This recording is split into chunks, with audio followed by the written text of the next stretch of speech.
Hey guys, Spidey Joe 9 here. I hope you're having a marvelous day.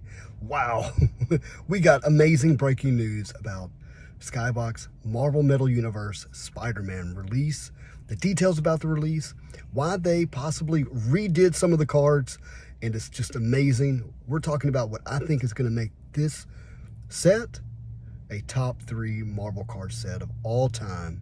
That's not hyperbole. That's not me hyping. I just think that's what's going to happen.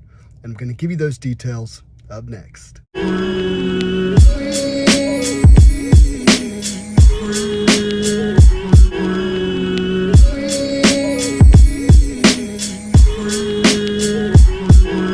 Alright guys, so let's get to the news that was broke on the latest episode from Marvel's Trading Card Collectors podcast with Ian Taylor and Norrin Rad. The podcast has been going on for years. Check it out. But they dropped a ton of news with a special guest from Upper Deck. And we have all been really excited about the new release of Spider-Man Metal. However, with the disappointments that came from X-Men Metal Universe, we wasn't sure if we could trust this sell sheet and the information that was given on it. And the product was supposed to come out December of 2021, and here we are. It is now well into 2022, and there's really no release date that we can trust in sight. Well, we found out more about why the set has been delayed. And it's been delayed because they wanted some cards redone. And that's some of the craziest news. But they really began the episode off with what is staying the same rather than what is changing. And they talked about how we're still going to have a 1 to 200 full set with a low and a high series. The high series would come, about 4 high series every 3 packs or some kind of rendering like that. That we would still have some of the familiar cards that we were looking at, such as, Palladiums, Grandioses, and things of that nature. So they also talked about the release of this set, that this set would release probably sometime around midsummer, no specific date, that it would be really hot. And some friends of mine, some pretty intelligent people, have speculated that's going to be around, the end of June, 1st of July, somewhere in that area. Not at the end of May like we had hoped. However, the set does look great. We're going to get our, base cards that we're kind of used to. From the low, and we're going to get our high series cards, which I'm really excited about. And again, I've already mentioned that they're going to keep the Grandioses, and those have looked really good, and there's no change that's going to occur there. And so I am excited about seeing Spider-Man with this foiling, and we're also going to get those Palladiums. I don't know if they're going to have this die cut look to them again. And this one particularly here kind of confuses me a little bit because it's got an Iron Man mask there, but whatever. But we're going to get the gold bullion achievement again, and that's going to be more important than you may realize because in X-Men Metal and the E-Pack achievements, if you got all the gold bullions, you would get a comic cut panel. And guys, this was some of the big news. We're going to get an AF-15 cover as an E-Pack achievement comic cut panel, and it won't be some ripped up version of it all torn up, but it's going to be a really clean copy they bought 2 years ago before prices skyrocketed, before we had these $3.6 million sales for a 9.6, and right now these low grades sell for $55,000, which is insane. So a copy like they got probably sold for whatever. Now covers sell for $8,500. So we're going to get one of these covers that feature the first appearance of Spider-Man, period, on a cover. We're also going to get issue number 3, issue number 6, First Lizard. We're going to get issues number 9 with second appearance of Electro.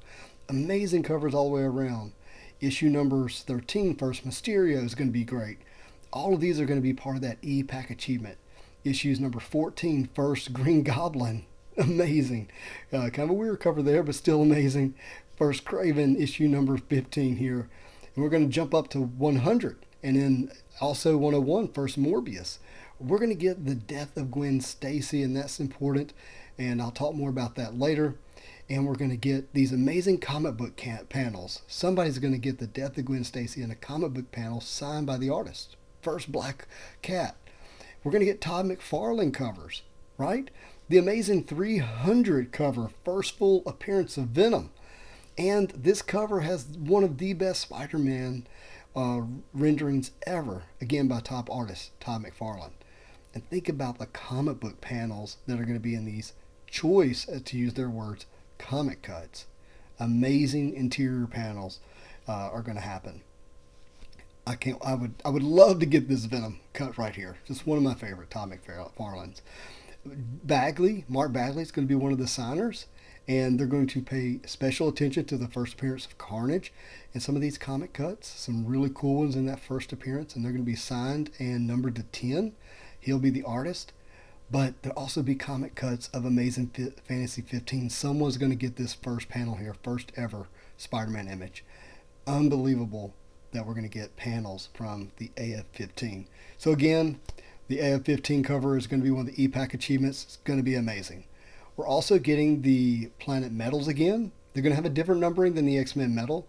They're going to be numbered from 99, and then they're going to be numbered from, I think it's 49? Yeah, 49. With the gold, instead of 15, the golds are going to be numbered to 25. I really hope that we get this Gwen Stacy, Spider-Gwen, because they had this image of Rogue in the sell sheet for X-Men Metal, and it never happened. So I really don't know. But that brings us to the biggest news. That brings us to the PMGs. Now, if you remember with X-Men Metal, we had these kind of muted, flat, green PMGs with the gray border at the bottom. The reds came off more pink than anything else, which, really wasn't a favorite. But Upper Deck has reached out to the original PMG designers, Arena Designs, and they have designed a lot of Upper Deck's best inserts, Skybox best inserts ever, including the metal cards, including the PMGs. And they're I would call them the king of metal, right? I mean, we're talking about a company who has really put a lot behind the metal brand and product at Arena Designs. And yeah, they're the ones who engineered these PMGs back from 1997 in basketball and throughout the years, including the 2013 Flare Retro. And what was important about those PMGs is that they had deep colors with a lot of bright foiling, and the light really picked it up, and the foiling was from corner to corner. It covered the logo, right? It muted the background out completely. And you had that really rich color, whether it was red or green. So once Upper Deck saw the PMGs that were coming out off the press from Spider-Man Metal, they reached back out to Arena Design, and they found out everything about the original set. Proper foiling, who are the original manufacturers, the material, everything about it, to get back to this beautiful parallel that is going to be in this set. Exciting. There's also going to be turquoise out of 50. We were thinking that might be a higher number, and it's not. It's going to be out of 50, but it is not a PMG, so don't confuse it with a blue PMG of the past. There's only two PMGs, red and green. You got the blue. You also are going to have an orange out of 25, not out of 199 like we thought. Also, another parallel, like X-Men Metal, on E-Pack you could turn 10 base into a blue parallel and 10 blues into a black parallel. Well, now it's going to be totally different. And the reason it's going to be totally different is because in X-Men Metal you couldn't really tell those colors apart. So they're going to go with a neon blue. So 10 base becomes a neon blue, and then 10 blues becomes a neon green. Now, I'm showing you these on the screen. These are my versions of what that might look like, but I wanted you to see that blue and see that green. Also, we're going to get, similar to the Fresnel's Lighthouse cards, they're going to be similar as you're going to get these rogue galleries and these villains here. And they're going to be plastic and somewhat, I imagine, see-through, but they're going to be a similar type of card there, and going to be a fun hit. We're going to get our Platinum portraits back, which is exciting. Love the idea of hitting a Spider-Man Platinum portrait. We are also getting the Skybox Z-Force, which is from the basketball insert. These are fun inserts. They're going to be 100 total copies, 50 characters, numbered 1 through 100. And that's going to just be called the Rave. You're also going to have the Amazing Rave, which is 1 in 62 copies. Then you're going to have the Spectacular Rave, numbered 1 to 25. And then you're going to also have another true 1 of 1. So this is going to be a fun subset of 50 characters, all choice premium characters. They listed in the interview Spider-Man, Dr. Octopus, and Venom, and many others. So that's going to be a lot of fun. Upper Deck also announced that they're going to do retail packs. These blaster boxes are going to go in retail stores, likely Walmart and Target and others like that. They're going to be 6 cards per pack, 6 packs per box. And those packs are going to include Palladiums, Daily Bugle booklets, Platinum portraits, comic cuts, sketch cards, and other Easter egg content. But probably the biggest news about the blaster boxes is that they're going to have a parallel that does not exist in the hobby boxes or the e-pack achievement. And that parallel is going to be called the Light FX Yellow, and will be 1 per 2 packs. So we're going to have to build these 200 card sets with this yellow parallel through retail boxes. That's going to be a lot of fun. So in short, we are getting one of the best Marvel card releases of all time, in my opinion. I'm super pumped. Obviously, I'm a Spider-Man fan, so it's easy for me to have this opinion. So judge for yourself.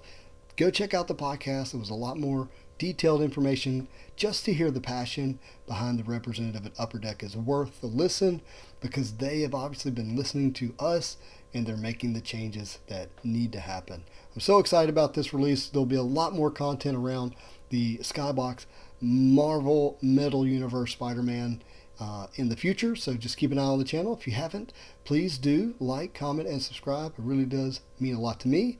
And as always, I hope you have a marvelous day.